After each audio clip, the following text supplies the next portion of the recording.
He taught others how to lie without leaving a trail. Then forgot someone hit record.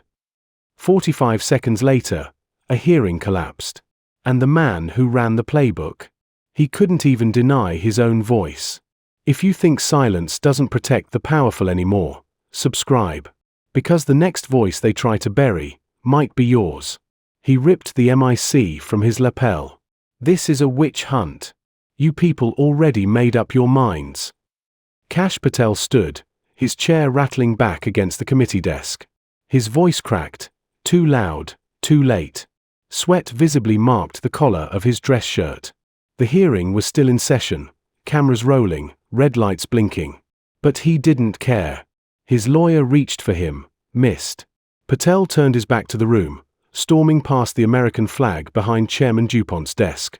His voice still audible off mic, "This whole thing is a damn performance." He pushed open the door marked restricted staff only and disappeared. The wood clicked shut behind him. No one spoke. Not right away. Camera 3 held on the moment, the witness seat still warm, the nameplate reading Kash Patel, and just across the table, Arnold Schwarzenegger. Seated. Silent. Elbows gently resting on the table, fingers interlaced. He hadn't moved. Not when Patel exploded. Not when he walked out. Not even when the chairman cleared his throat and tried to regain order. That image froze, Patel leaving in fury. Arnold, unmoved. Within 60 seconds, it was on TikTok. Dude really rage quit Congress. And Arnold didn't even blink. Patel meltdown. Arnold stared him down. Congress gone cinematic flashback. 72 hours earlier the hallway smelled like floor polish and institutional anxiety. Arnold had been in enough government buildings to recognize both. He stood outside room 341B in the Hart Senate office building, waiting. No cameras. No press. Just him, and a young woman in a green coat, maybe 28, maybe younger. She didn't give a name. Just said, "This isn't for the committee. It's for someone who remembers what public service used to mean." Then handed him a USB drive. Black. No label. Arnold didn't ask questions. Didn't have to. She disappeared down the stairs before he could speak. Back at his temporary office 2 blocks away, he plugged the drive into an encrypted laptop. Inside were 6 files, 1 memo, 2 emails, a PDF screenshot of a Signal chat, a metadata audit, and a final folder titled, Audio, Do Not Edit. He played it once. Then closed the laptop. Then sat very, very still. Present day, the moment begins again inside Rayburn Room 2141. The hearing had started like every other. A long agenda. Name cards. Plastic water pitchers that no one drank from. Patel had entered with the relaxed swagger of someone who expected the whole thing to be over by lunch. Arnold hadn't entered through the main doors. He came in a few minutes later, unannounced, acknowledged only by a staffer who quickly whispered to the chairman. There was no official role for him, just invited commentary. He didn't bring notes. Didn't request time. He brought 1 envelope. No seal. No markings. Just a name handwritten in blue ink on the front, Kash Patel. Camera 2, wide shot of the table. Patel, smirking. Arnold. Patient. The chairman turned to Arnold midway through the session. "Governor Schwarzenegger, you had requested to enter a document into the public record." Arnold nodded. He didn't speak right away. Just pulled the envelope from inside his jacket, placed it on the table. "This was given to me in confidence," he said. "But if public trust matters, confidence has to bend." Patel raised an eyebrow. His lawyer leaned in, whispering. Arnold continued. "It's a memo. Dated March 13th. Sent from Mr. Patel's personal email. The day before he told this same committee, under oath, that nothing existed. He said it plainly. Like reciting an address. A murmur swept the room. Not loud. Just enough to be felt. Patel shifted. Smirk fading. His lawyer spoke first. "We haven't authenticated," but Arnold was already sliding the document forward. 1 copy. No summary. Just the paper. On the lead-lit desk, the ink looked even darker. You don't need a lawyer to read a signature, Arnold said. In the hallway, an intern clipped the moment. Captioned it in 6 words. He folded without anyone yelling. By the time Patel walked out, 7 minutes later, the video had hit 300,000 views. Real-time audience reaction at a cafe in Sacramento. Is that real? That's not a reenactment. In a classroom in Baltimore, we're literally watching someone combust. In a comment thread under the C-SPAN stream, Patel just left his own defense mid-hearing. Is that legal? But inside the chamber, Arnold hadn't spoken since that one line. He didn't need to. Because for the first time since the hearing started, no one was looking at their phones. No one was checking the clock. No one was whispering to their aides. They were watching the seat Patel had left behind. And the man who never raised his voice just placed one document on the table and watched it speak. The document was still on the table, unfolded, unmoved. Kash Patel hadn't touched it. Not when Arnold slid it forward. Not when the chairman acknowledged it for the record. Not even when his lawyer leaned over and whispered, urgently this time. It just sat there, centered beneath the ceiling lights, its final line visible from half a meter away. Subject, March 14th briefing, alignment strategy. Patel stared at it now, jaw tight. Arnold hadn't spoken again. He didn't need to. The document was doing what words couldn't, making everyone uncomfortable in silence. Chairman DuPont cleared his throat. Mr. Patel, would you like to respond to the document submitted? Patel sat back in his chair, arms crossed. I'd like to see the full source chain before offering comment. Anyone can fabricate a memo. Arnold didn't flinch. He spoke softly. You're right. Anyone can. But not everyone signs it. For the first time, someone in the press section laughed. Short. Unintended. The kind of sound people make when their disbelief turns into recognition. The lawyer cut in, sharper now. Objection to characterization. This committee is not a courtroom. Arnold tilted his head. Then why do you act like the truth needs defending? Chairman DuPont raised a hand for calm. Let's move forward. Governor Schwarzenegger, do you have additional material you intend to present? Arnold reached into his jacket again. This time, it wasn't an envelope. It was a single page. Black and white print. Standard letter size. He held it without fanfare. This came with the memo. It's a time-stamped email exchange. Internal. From the night before the March 14th testimony. He placed it down beside the memo. The camera zoomed just enough to catch the subject line. Clean copy locked off radar. Patel leaned forward slightly. He didn't touch it either. But his lawyer did. Barely. With 2 fingers, as if it might burn. Chairman DuPont asked Arnold to summarize the content. He didn't. He just read one line aloud. Keep the final draft out of FOIA range. Use the backchannel list Devlin approved. Patel looked up quickly. That's not language I would use. Arnold's response was quiet. Then why is it attached to your address? For the second time, Patel didn't answer right away. Instead, he looked across the room, at the cameras, at the staffers, at the aides typing notes they'd later pretend were objective. He shifted. I've had assistants draft dozens of versions. Could have been any of them.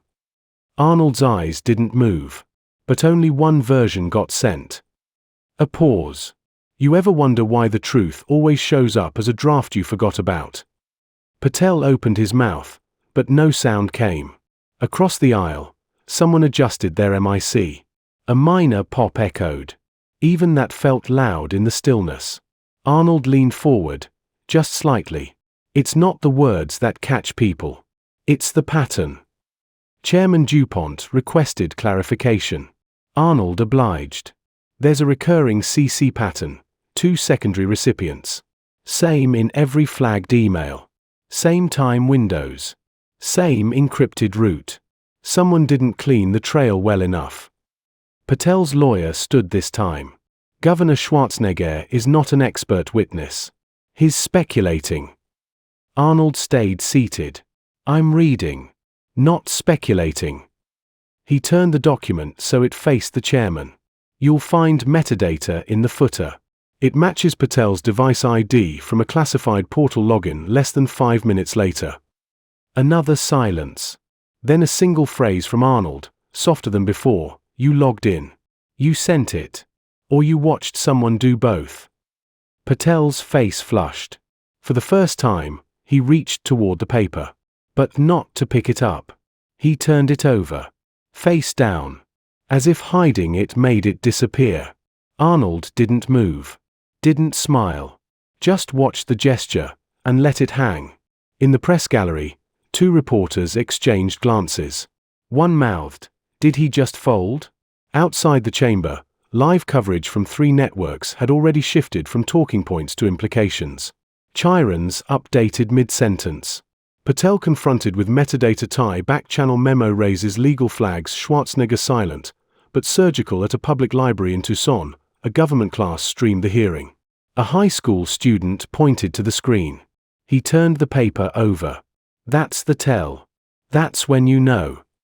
Arnold sat back in his chair. Still not raising his voice. Still not making it about him. But the room had shifted. Because Kash Patel didn't deny the memo. Didn't challenge the data. Didn't even argue intent. He just turned the paper over. And left it there. Face down. While the entire country kept reading it anyway. He didn't want to look at the screen. But he did. Because when Arnold asked for the monitor to be turned on, everyone in the room leaned forward. Even the aides who'd spent most of the hearing tapping silently on phones. Arnold didn't raise his voice. He simply nodded toward the screen. Chairman DuPont gave the signal. A slide blinked to life. Header, Deconfliction Protocol Draft Memo March 16 Subheader, Subject, Off-Record Coordination Strategy, Do Not Share Via Official Channel. Patel sat up straighter. His jaw tightened. Arnold didn't speak. He waited. And then, Mr. Patel, this document was pulled from your encrypted archive. It outlines a playbook. One used to bypass formal logging. You said in your prior testimony, no such protocols were created or discussed. Patel folded his arms. Anyone can write a memo. Not anyone with your digital signature embedded, Arnold said calmly. Not anyone who used your device to upload it through a secure proxy. The room paused. No one moved. The term deconfliction wasn't new to them. But seeing it in this context, applied to members of an oversight team, not foreign assets, made the air noticeably heavier. Arnold continued. The memo advises the following: use Signal, not government email, remove names from calendar invites, and, quote, burn notes after alignment meeting. A ripple moved through the committee row. One of the younger staffers lowered his eyes. Someone coughed. Patel forced a smile. It didn't hold. Drafts don't equal plans. You know that.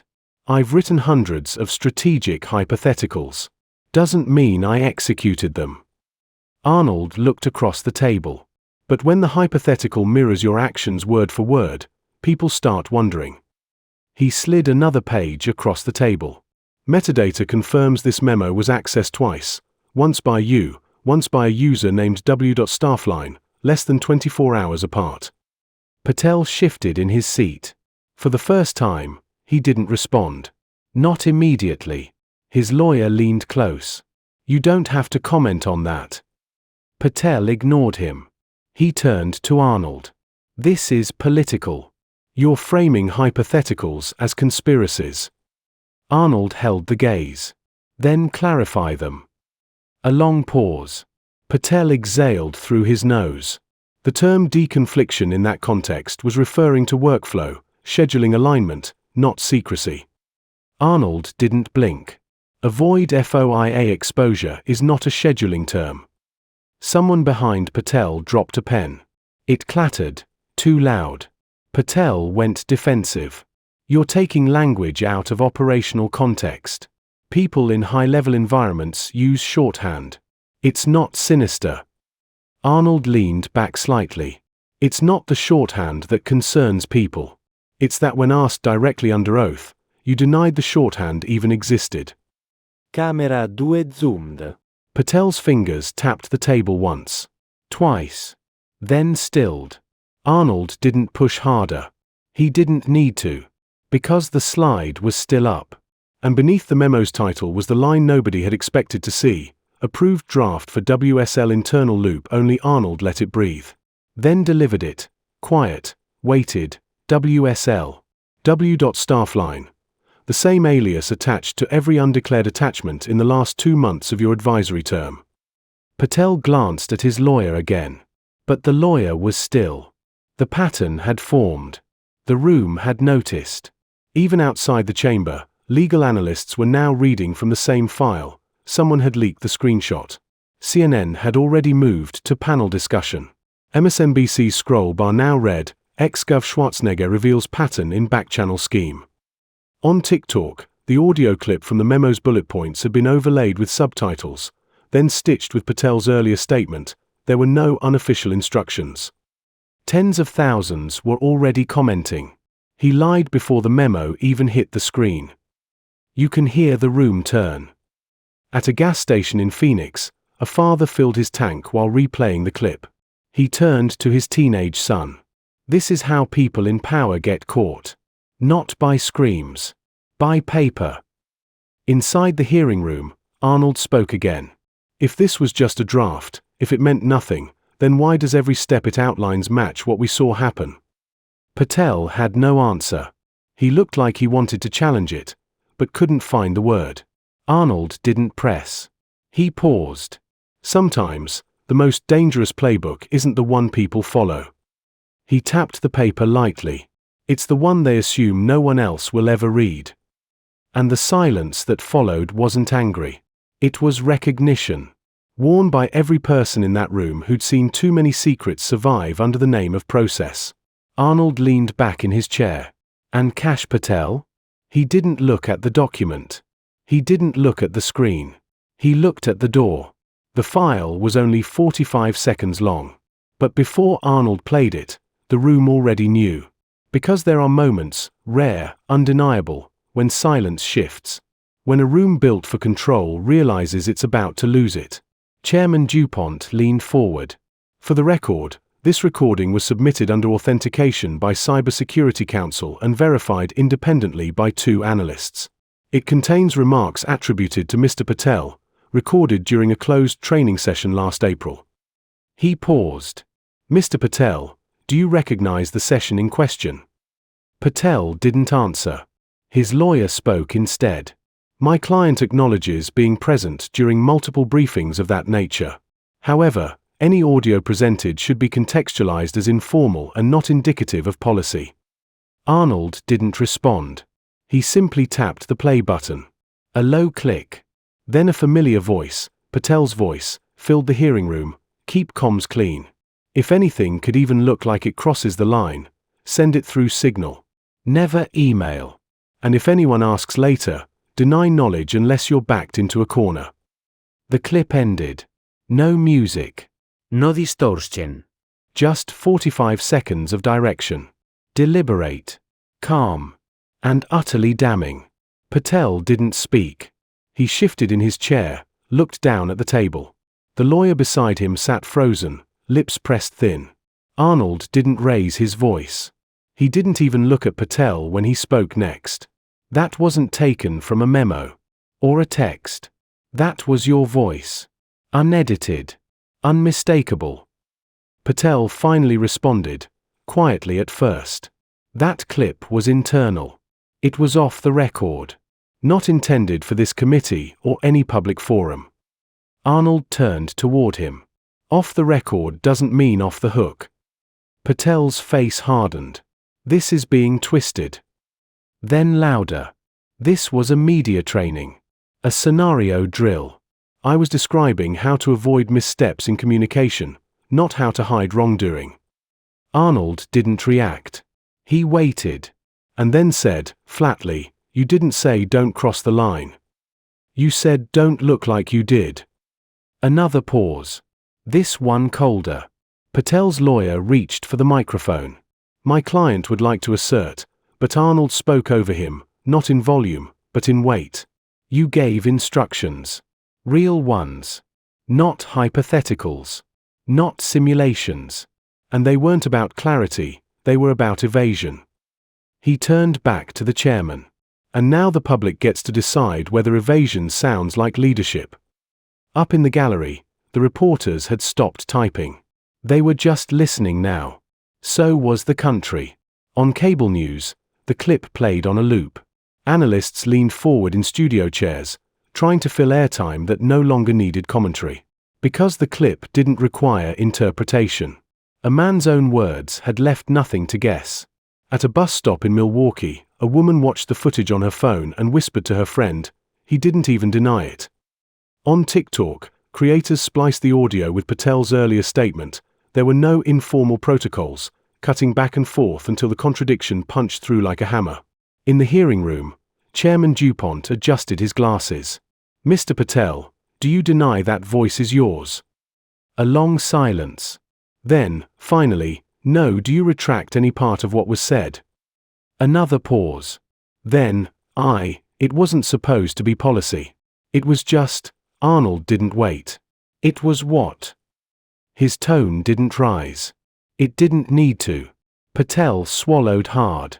It was what people in our space understood. It was how things worked. There it was.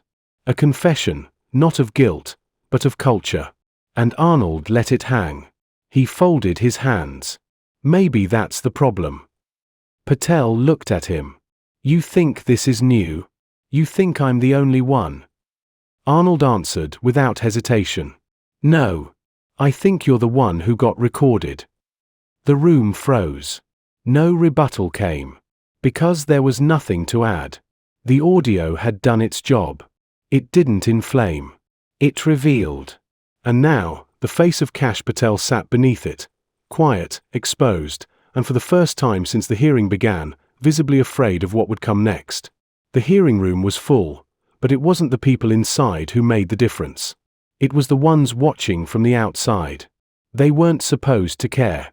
Weren't supposed to understand words like deconfliction or metadata chain or signal logs. They weren't even supposed to see this hearing at all. But they did. Because 45 seconds of audio had crossed out of Washington, D.C. and into the bloodstream of the country. In a high school classroom in Portland, a civics teacher paused her slide deck mid-sentence, turned to her laptop, and streamed the clip. Students watched with the same attention they usually reserved for NBA replays. One of them whispered, "He actually said that." In a coffee shop in St. Paul, two middle-aged women leaned over a tablet, one of them scrolling through TikTok comments. They didn't say much. Just kept replaying the moment when Patel admitted the voice was his. He didn't even flinch, one finally said. She wasn't talking about Patel. She was talking about Arnold. By mid-afternoon, the #playbook voice had trended across platforms. News outlets dropped the usual euphemisms.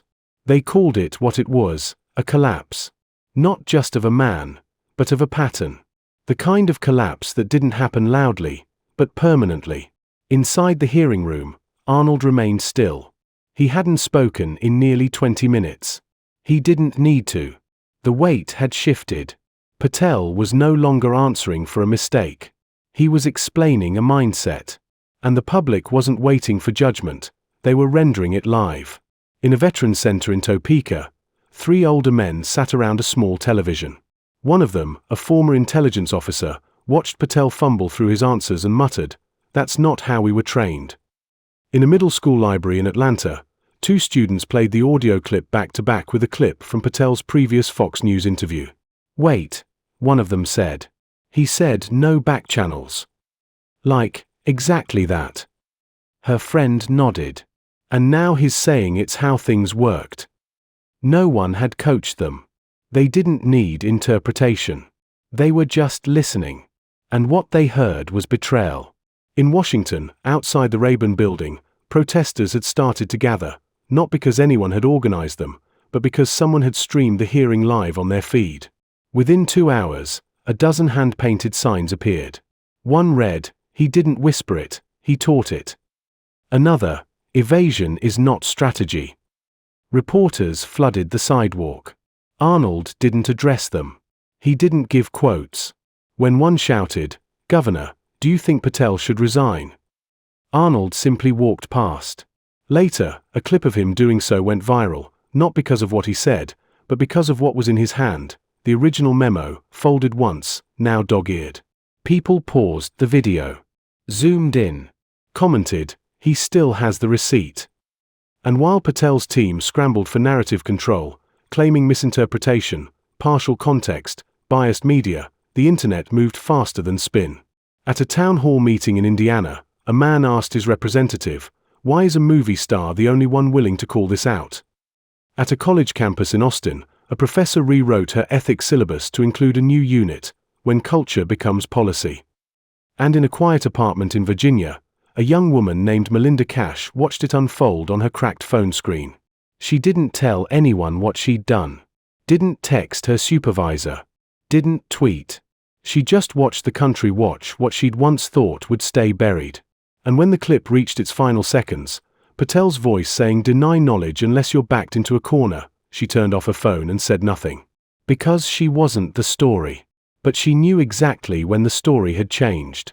It changed when people who were never supposed to be watching, started watching. And stayed.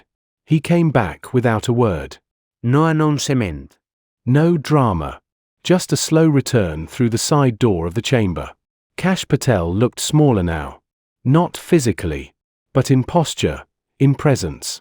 The kind of change that doesn't need a headline because the silence already wrote one. He sat down. Adjusted his mic, didn't look at Arnold. Didn't look at the screen. Just waited for the room to catch up. Chairman DuPont cleared his throat. "Mr. Patel, the committee has continued its review during your absence. You now have the opportunity to respond to the additional materials submitted into the record." Arnold didn't speak. He didn't move. He didn't need to. Because Patel had already lost the thing he'd come in with, certainty. "I'd like to clarify," Patel said, voice lower now. "Some of the language in those documents was never intended to be taken literally." Arnold turned, just slightly. "So you're saying it was metaphor?" Patel hesitated. "I'm saying people in my position use shorthand. Sometimes that shorthand gets misread." Arnold didn't blink. "You said earlier there were no protocols. Then we heard your voice say otherwise. You said there were no instructions. Then we saw them, with your signature. What part of this is shorthand?" Patel looked toward his lawyer. No help came. He tried again. There was never an intent to mislead. There was a process. Everyone followed it. Arnold's reply came slowly. "That's the problem." A pause. Longer than it needed to be. "You didn't invent the playbook. But you ran it. And now you're upset people finally read it." Patel's face tightened. "You're not even part of this committee. Why are you here?" Arnold leaned in. "Because the public doesn't get to be in this room. But I do. And someone needed to sit here without being afraid of the consequences." Patel pressed back, sharper now. "You don't know how these systems work. You were an actor. You were a politician for a few years. This isn't a movie. You don't get to walk in and play the hero." Arnold's reply was measured. "No. But I know the difference between a script and a confession. And the last hour sounded a lot like the second one." Patel didn't answer. Because the hearing had already shifted. Not just in tone, but in power. Before, he was trying to defend himself. Now, he was trying to reclaim control. And failing. Outside the chamber, the story had moved on without him. News outlets no longer led with his talking points. They led with his voice. His documents. His absence. In downtown Chicago, a political podcast host said it best. He walked out. Then walked back in. But the hearing didn't wait. And the public didn't forget. In a classroom in Baltimore, a student raised her hand. Why didn't he just admit it earlier? The teacher smiled, a little sad. Because they never think you're going to hear it. Back in the room, Patel looked up again. "I've worked under 2 administrations. I've sat in more classified briefings than anyone in this room. You think you can corner me with emails and screenshots? Arnold didn't flinch. No. I think you cornered yourself with the truth. And we just happened to be here when it caught up. For the first time, Patel stood without speaking. Not storming this time. Just leaving. Again. Chairman DuPont raised his hand. Mr. Patel, you are still under obligation to remain until dismissed. Patel paused, turned back, and sat down. But it was too late. Because the return didn't erase the exit. And no matter what he said now, the people watching already knew.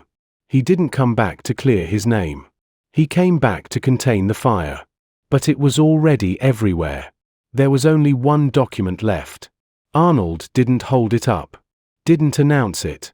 He just slid it forward across the polished oak desk, letting it stop inches from Patel's folded hands. Chairman DuPont leaned into his mic. For the record, this document was submitted under chain verification protocol and has been certified authentic. Governor Schwarzenegger, you may proceed. Arnold didn't respond right away. He waited. Patel didn't reach for it. Didn't speak. Didn't blink. Arnold finally spoke. This is a text message. Recovered from a secondary encrypted device linked to Mr. Patel's committee access account. The device was identified in the metadata log from March 17, one day after the deconfliction memo entered circulation. He didn't look at the cameras. Didn't glance at the press. He looked only at Patel. The message is short. But it says enough. Arnold turned the printed screenshot so the room could see it. White font on a black background. One line, make sure we don't mention it in email. If she asks, deny it. She won't follow up. No one moved. Even the camera crews didn't adjust. Chairman DuPont looked to Patel. Do you recognize this message, Mr. Patel? Patel's throat tightened. No, do you deny sending it? I don't remember writing that. Arnold stepped in, voice steady. We traced the device ID. It matches your login at 9:42 a.m. that same day. The recipient was listed as W.Staffline. The same alias from every undeclared memo. Patel turned to his lawyer. I want another attorney. You already have one, Chairman DuPont said. Arnold didn't flinch. You had 20 chances to explain this. You used every one to say it didn't exist. But now you're saying you need a new lawyer. That's not strategy. That's collapse. Patel stood up, slowly. This is insane. He wasn't yelling anymore. He was unraveling. I swear I didn't, Arnold cut him off. Still calm. If you didn't, then help us understand who did. Patel didn't answer. Because he couldn't. The room was still. Too still. So Arnold spoke one last time. Leadership isn't about avoiding blame. It's about taking it when no one else will. He reached into his jacket. Pulled out a small white envelope. Wrote one sentence on it with a black pen. Then walked over and placed it on the empty witness table. He didn't look back. Chairman DuPont called for adjournment. Reporters surged forward. But Arnold was already walking down the aisle. Someone called out, Governor, are you afraid of retaliation? Arnold paused halfway to the door. Turned his head, just enough to be heard. I lost a lead role once when I told the truth. He turned again, stepped out. I can live with that. Behind him, the envelope remained unopened. Its handwritten line visible beneath the overhead lights. This isn't about you. It's about what comes after. Outside, the protests had grown. Not in volume. In clarity. Signs didn't say resign. They said explain. They said we watched. They said, don't pretend we didn't hear it. And across the country, the moment stayed. Not because of the evidence. Not because of the documents or the emails or the footage. But because of the silence that followed one sentence. The line that stayed on the record. The one no one shouted. The one no one spun. And the one the public never forgot.